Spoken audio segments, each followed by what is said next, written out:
Save किया था ना? मैं सिर्फ इसलिए गया था क्योंकि उसने मुझे कॉल किया, that's it. But listen तो. Save it for someone else.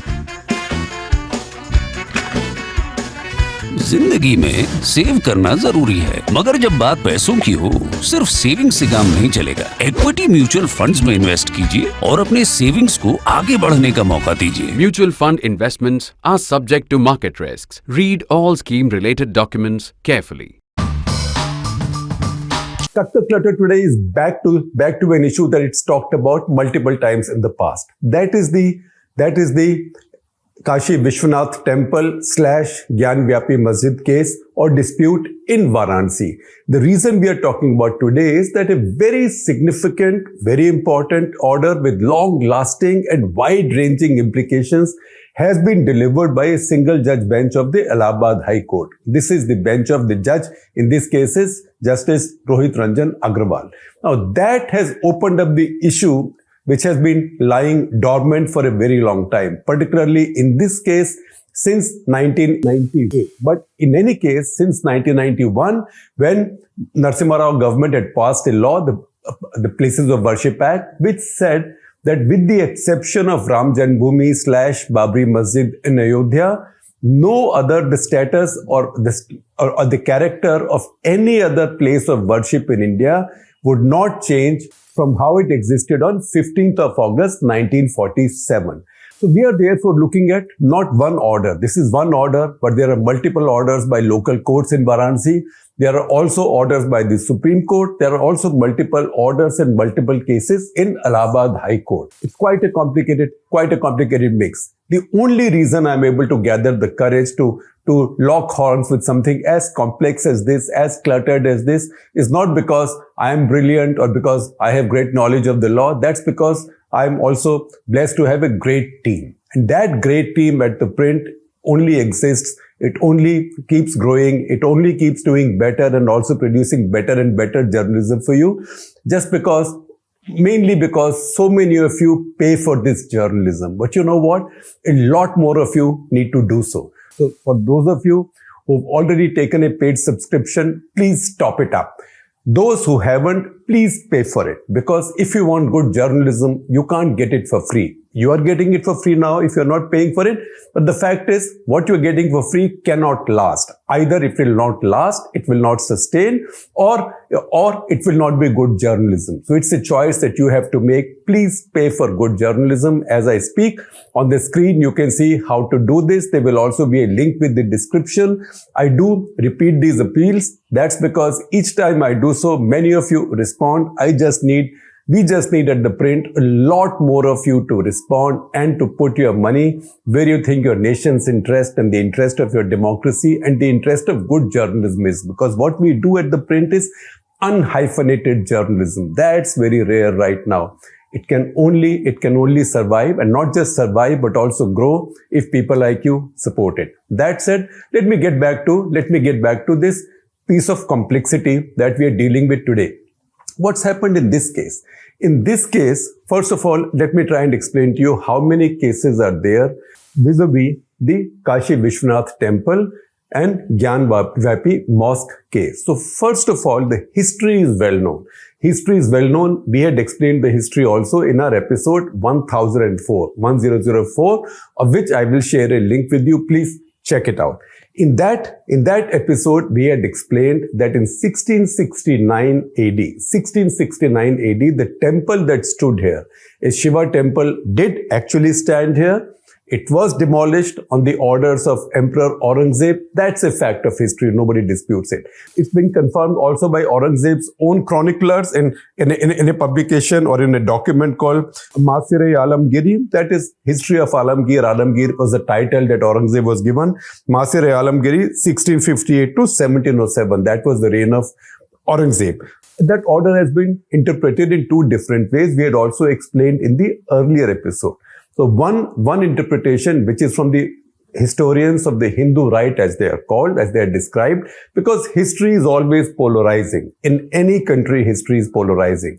So history from the historians from the Hindu right, they are not pop historians. They are genuine historians. Historians from the Hindu right particularly Sitaram Goyal, they have said that this was an order by Aurangzeb to destroy all Hindu temples. There is a whole bunch of historians on the side of the left. I will only mention one, that is Richard Eaton. Richard Eaton is now nearly 80 years old.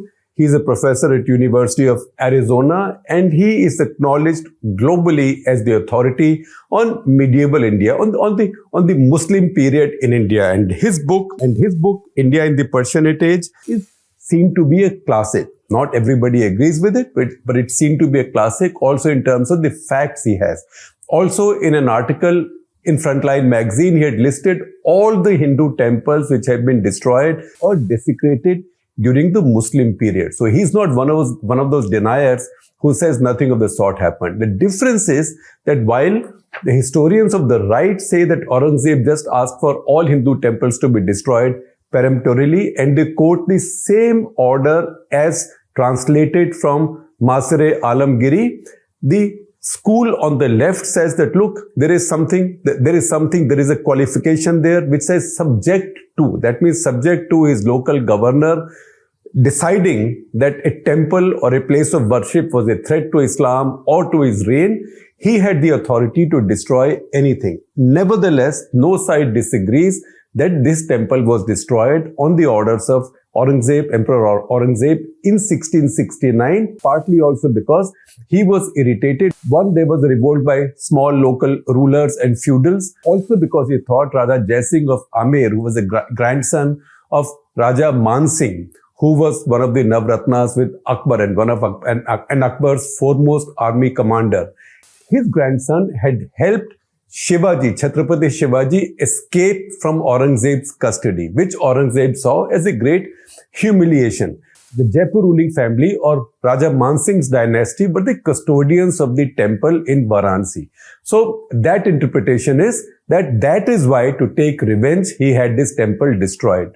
The other side, of course, says that he wanted every temple destroyed, and that's how in the same period he also got the Krishna temple, the Keshav Dev temple in Mathura also destroyed. Again, the historicity of that incident is not questioned. It's just the interpretation as to whether it was done as part of a larger Islamic Wahhabi move spreading across the subcontinent, or whether these were political acts directed at those he might have seen as rebels or those challenging his authority. And in some cases, again, if you read Masire Alamgiri or its translations, it looks like he was getting information from his governors. Now, who knows how authentic that was, and who knows how motivated that was information, that in some places Brahmins were teaching from some books or some scriptures which were attracting not just Hindus but Muslims as well.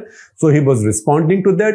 All of that's open to debate. So while all of that may be open to debate and may continue to be debated, there is no question that a temple stood where Gyanvapi Mosque stands today. And you can see that also from the Gyanvapi Mosque. Some of the walls you can see are the walls of a temple. In fact, Aurangzeb's order, as quoted in Masire Alamgiri, says that you can destroy the temples and you should also use materials from the temple, that is debris from the temples, to build fresh mosques. All of that is not open to dispute. So what is the dispute then in this particular case? The issue is, in 1991, while the Ayodhya/Babri Masjid debate was raging, Parliament of India passed a law, that is Places of Worship Act. That law said that barring Ayodhya/Babri Masjid, where there was a lot of litigation going on, any other place of worship in India would remain as it was, as India inherited it on 15th of August 1947. Nobody will have the right to change its character. So every place of worship, a temple, a mosque, a church, a gurdwara, whatever it was in 1947, 15th of August, will remain the same. And even if there was continuing litigation about any of those, that litigation will also be subsumed after this law. Places of Worship Act, how do we understand this? I will use a simplistic way of doing it. So in early 1960s, I think 1961 or something, there was a film for which Sahir Ludhianvi wrote a song which was a great hit. It is still heard very often. that was ये मस्जिद है वो बुत खाना, मकसद तो है दिल को समझाना, चाहे ये मानो चाहे वो मानो. So that was the spirit of the places of worship act. That look, one place is a mosque, one place is a temple. We inherited it in 1947. You can believe in one, you can believe in the other, and move on from here. In fact, the Supreme Court order on Ayodhya as well had talked about this in great detail, and they said that India cannot remain imprisoned in its past. That there were injustices in the past is well known, it's acknowledged, but a time has come to acknowledge them, to accept them, and then move on. The future of India can't be held hostage to what happened in the past. And Places of Worship Act, which the Supreme Court order actually placed quite firmly in the basic structure of the Constitution, also came with that spirit. This order, however, questions that. It doesn't just question that. If it sustains, it actually opens it up. Once again, that said, what's the issue now? And what is it that the court has said? And if that law prevails, how come the court has now said in its latest order, Allahabad High Court, that you can actually start surveying Gyanvapi Mosque complex to see what exactly this is. So what has the court said? So the judge in this case says, while allowing a survey of this site, the disputed site or the contested site in Varanasi, the judge says that while the law, that is Places of Worship Act, while that act says that conversion of a place of worship is prohibited, right? That's all right. But it does not say what is the religious character of a place. It says that you cannot change the religious character of a place. But does it define the religious character of a place? So he says, the judge says, that who knows what is the character, what is the religious character of this site in Varanasi? He says, and I quote from him, it is pointed out that the plaintiffs in this case had not demanded conversion of any place of worship, but a declaration on the religious character of the plot in question. So this is a title suit. This title suit was filed by the Hindu side in October of 1991, shortly after the Place of Worship Act had been passed by Parliament. The Hindu group filed a civil suit in a Varanasi court, claiming ownership of this property or this piece of land, very similar to what happened in Ayodhya/Babri Masjid case also. It became a title suit. What happened afterwards was that while this went on, in the course of time, by 1998, Allahabad High Court had put a stay on that suit, and that civil suit had remained stayed for almost 25 years. That Pandora's box has now been opened. Now, there is a little bit of a complicated history to this. That this case came up for hearing in the course of time in the Court of Justice Prakash Padiyar in Allahabad High Court. That went on for quite a long time, but an order was not delivered. While this was going on, in August 2023, the Chief Justice of Allahabad High Court, that is Pritinkar Divakar, he transferred this case from Justice Padiyar, and finally it reached the court of Rohit Ranjan Agrawal, Justice Rohit Ranjan Agrawal, and he said that he was carrying out this transfer. He was taking away this case from Justice Padiyar on grounds of judicial propriety, discipline, and transparency on listing of cases. Because there is some controversy as to how the case reached Justice Padiyar's court. The Muslim side went to Supreme Court questioning the transfer of this case from Justice Padiyar's court to another court, but the Supreme Court did not entertain it. So Supreme Court said this is an administrative issue. We don't have to intervene in this. And that's how the case was now heard by Justice Rohit Ranjan Agrawal, and things moved very fast. The case came to him on November 21 this year. Immediately he started the hearings because more than 75 hearings had already taken place in this case under Justice Padiyar. So Justice Agrawal now heard this case quickly, multiple hearings on December 8, that is within 2.5 weeks. December 8, he said his judgment was reserved. On December 19, now this judgment has been delivered. He has also said in this case that while you carry out a survey, the judge also acknowledges that another quote-unquote scientific survey is carrying on in the same precincts based on yet another prayer by 5 women of Delhi. That is called the Right to Worship case. That is where these 5 women had gone to court, a local court in Varanasi, saying that we are Hindus, our deities are sitting in this so-called mosque complex, we should be allowed to go and pray to those deities. A local court took up that case. That case also went through many challenges in the High Court, then Supreme Court, etc. Finally, a survey is going on in that case. So the judge in this case, in title suits, that is the latest order, Justice Rohit Ranjan Agrawal, he says that since a survey is already going on, a scientific survey is also already going on in the right to worship case, the same survey findings can be applied in this case also to determine the real character of the shrine, whether it is a mosque or it's a temple. He also says that if the local court, the local judge thinks that the findings of the survey that's been carried out already, if those are not adequate, that judge can ask for further survey or further scientific exploration as well. What's happened as a result is that an issue which we might have thought was dormant or in deep freeze, fossilized, not just dead and buried, that case has now come alive. Not only has that case come alive, but this single judge bench's order also opens up the entire Places of Worship Act. That means any place of worship, the status of any place of worship cannot be challenged in terms of saying this is claimed to be this, but I believe this is claimed to be a church, but I believe it's a mosque. This is claimed to be a church, but I believe it's a mosque, right? And you know what's happened in this case, similar case say in Istanbul, in Hagia Sophia, Kemal Atatürk came and said it's neither a mosque nor a church. This is just a monument, a place for tourists. And then now Erdogan has declared it to be a mosque. So those disputes go on. What the Places of Worship Act had done was to try and freeze all of these issues and all of these debates. What this order has done is it has it's reopened all of those debates. So right now this order only pertains to one. But tomorrow the same order will be applied also to Mathura, because that's also an ongoing case. And there's a title suit there as well. And who knows, similar challenges will not come up elsewhere also. That is the reason we said this is a very important case.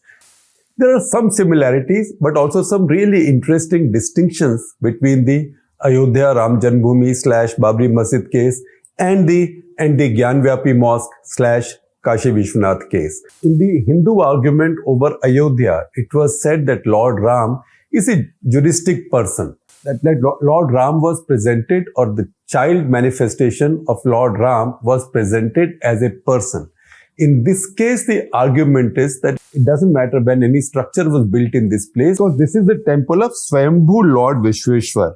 Swayambhu literally means self-manifested, which means yahan pe Bhagwan pragat hue the. This is where the Lord manifested himself. In this case, Lord Shiva manifested himself. That's why it was called the Adi Vishweshwar temple.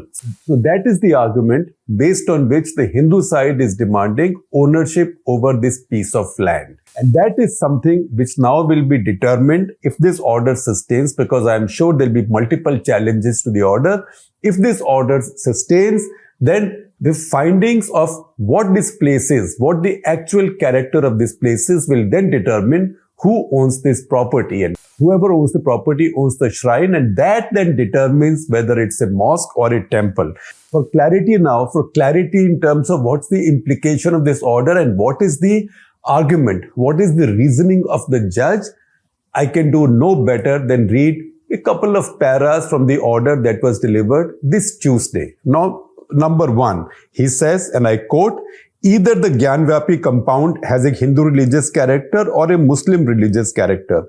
It can't have dual character at the same time. The religious character has to be ascertained by the court considering pleadings of the parties and evidence led in support of pleadings. So he's not accepting the argument that this is a mosque, or the argument from the Hindu side that this was always a temple. Number 2, he says, and I quote again, the dispute raised in the suit is of vital national importance. It is not a suit between two individual parties. It affects two major communities of the country due to interim order operating since 1998. That was the injunction. That was the stay on the civil suit. Due to the interim order operating since 1998, the suit could not proceed. In the national interest, it is required that the suit must proceed expeditiously and be decided with utmost urgency with the cooperation of both the contesting parties without resorting to any dilatory tactics. After this, the judge also orders a trial court in Varanasi to move this trial expeditiously and to take a decision on this, if possible or as far as possible, within the next 6 months. So there is a deadline in the works as well. That's how, as we understand this story and this term in its entirety, we understand what a significant moment this is in our national politics as well. Because some of these issues, the Varanasi issue, Mathura issue, can also determine our politics. These will have a bearing on our politics going ahead.